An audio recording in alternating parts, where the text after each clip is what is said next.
बिस्मिल्लाहिर्रहमानिर्रहीम। अस्सलाम वालेकुम।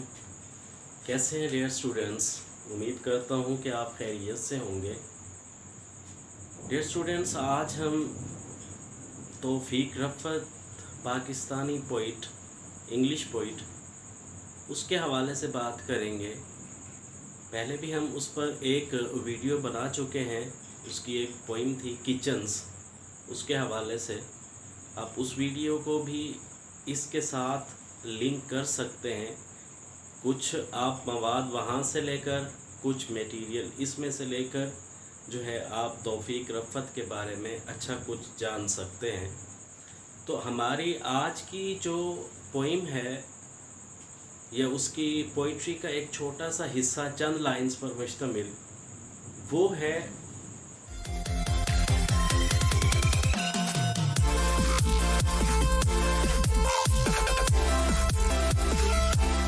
Under the shower. अच्छा, अंडर द शावर जो है वो तौफीक रफ़त की जो बुक्स है, उनकी जो दूसरी बुक है हाफ मून। ये हाफ मून जो है उनकी दूसरी बुक, इसके हवाले से जो है इसमें उसने अपने भाई के हवाले से, अपने छोटे भाई के हवाले से तकरीबन 15 जो है पोइम्स जो हैं वो लिखी हैं। उसकी बीमारी से लेकर टिल हिज डेथ, यानी उसकी डेथ तक उसने 15 पोइम्स उसमें क्या की हैं जी, मेंशन की हैं, यानी ये हाफ मून में। तो उस पोइम यानी उन पोइम्स के जो पोर्शंस हैं, उन पोर्शंस में हम जो पोर्शन लेने वाले हैं वो है अंडर द शावर, जो नंबर लेता है जी 7 नंबर पर उसकी उन पोइम्स का जो कलेक्शन है उसमें है। थोड़ी सी हम बात कर लें कि तौफीक रफ़त जो है उसका प्लेस ऑफ बर्थ कहाँ पर है, तो जहन में रखिए कि उसका प्लेस ऑफ बर्थ जो है वो सियालकोट है।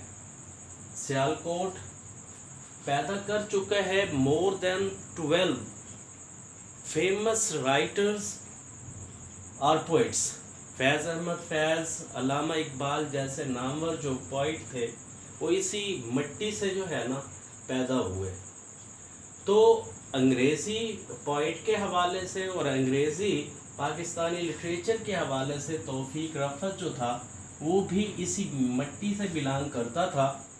तो इसका जो ईयर है, ये इसका जो दौरानिया है वो 1927 टू 1998 का है।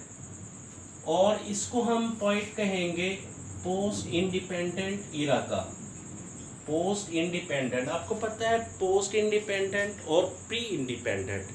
पोस्ट इंडिपेंडेंट जो है वो क्या चीज़ है जी, इंडिपेंडेंस के बाद, आफ्टर इंडिपेंडेंस। और प्री जो है वो क्या चीज़ है, वो इंडिपेंडेंस से पहले की बात है। तो ये पोस्ट इंडिपेंडेंट इरा का, इसको क्या नाम क्या कहा जाता है, पॉइंट कहा जाता है। इसके अगर दूसरे वर्ड्स के बारे में बात करें तो वो क्या चीज़ है जी, अराइवल ऑफ द मूनसून, जिसमें से हमने पहले भी किचन्स के हवाले से हमने बात की थी। आपके जहन में होगा वो किचन्स हमारी पोइम थी, उसको हमने लिया था अराइवल ऑफ द मूनसून में से। तो ये उसका एक कलेक्शन ये है, और एक कलेक्शन जो है वो हमारे पास हाफ मून का है। तो देखिए अराइवल ऑफ द मूनसून जो है, इसमें पोइम्स जो हैं वो 116 पोइम्स है टोटल। और ये 1947 टू 1978 तक का जो उसका कलेक्शन है उसमें, यानी अराइवल ऑफ द मूनसून में दिया गया है। दूसरे नंबर पर है हाफ मून। इसमें जो पोइम्स दी है इसने वो दी है 1979 टू 1983 तक का मजमूआ। 1983 में उसको पैरालाइज्ड अटैक हुआ था, जिसकी वजह से वो बाद में फिर कोई भी मैक्सिमम काम नहीं कर सके, और फिर 1998 में उनकी डेथ हो गई। इसके अलावा मिस्टिक वर्क, बुल्ले शाह का पंजाबी का जो उसका काम था, बुल्ले शाह का, उसको भी इन्होंने बुल्ले शाह की पंजाबी पोइट्री को इंग्लिश में कन्वर्ट करने का भी काम इसका बहुत आला किस्म का है। अच्छा, अब बात करें the poem is in his collection of poetry half moon. ये जो पोएम हम ले रहे हैं ये क्या है जी, 2 मई 1979 को लिखा गया इस पोएम को, और ये जो पोएम है उसका जो पोएम कलेक्शन है हाफ मून उसमें से लिया गया। और हाफ मून के बारे में हम पहले ही बात कर चुके हैं, ये ऐसी पोएम्स हैं जो 1979 टू 1983 तक की लिखी गई हैं। अब poems for younger brother 15 poems हैं, उसके हवाले से यहाँ पर हम 7वीं पोएम का तज़किरा करेंगे। और ये शुरू कब से हुई थी, यानी उसके यंगर ब्रदर के हवाले से जो पोएम्स शुरू की थी उसने लिखना 1979 मार्च से लेकर जून 1980 तक, यानी उसने ये पोएम्स लिखी थी। अच्छा, अब जरा देखें, हमने उस पोएम में भी, किचन्स में भी, उसको लाजमी आप लोग देखिएगा।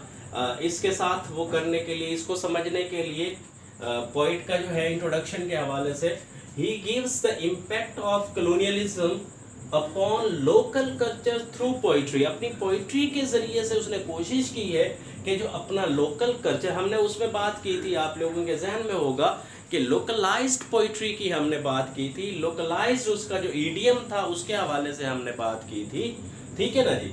तो उसने क्या किया है, कॉलोनियलिज्म के तरीके से अपनी क्या की है जी, अपनी पोइट्री के जरिए से इस चीज को इंडिकेट किया है। ही यूजेस द इमेजेस, हमें उसकी पोइट्री में, अब किचन जो है एक इमेज है, उसने अपनी पोइट्री के जरिए से, अपनी पोइट्री में इमेजेस और इडियम्स का इस्तेमाल करके उसने अपनी और अपने वतन की और अपनी ज़मीन की जो है पहचान कराने की कोशिश की है।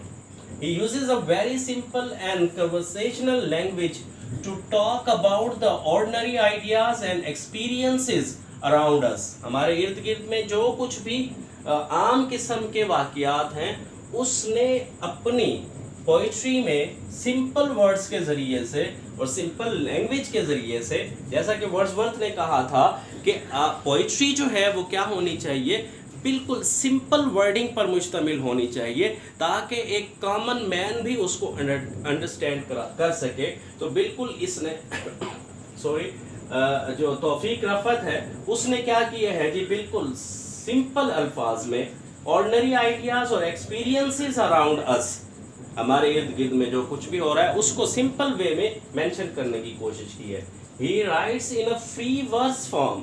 अच्छा, उसका जो पोइट्री का स्टाइल है वो क्या चीज है, फ्री वर्स फॉर्म में है, ताकि क्या हो सके, keeping his poems concise and relatable, ताकि वो अपनी पोएम को एक तो क्या रख सके, मुख्तसर भी रख सके और रिलेटेबल भी कर सके चीज़ों के साथ। तो आइए हम अपनी पोएम की तरफ चलते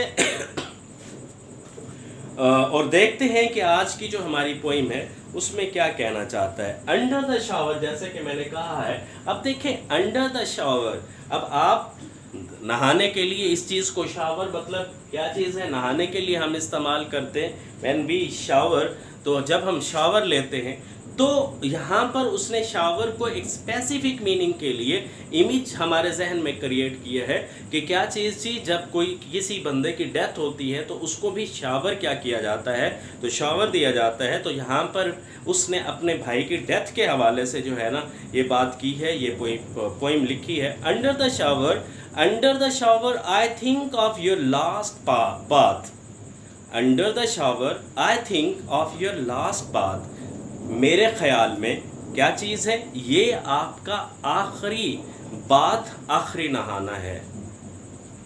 स्ट्रेंज हैंड्स, आपके जो हाथ से,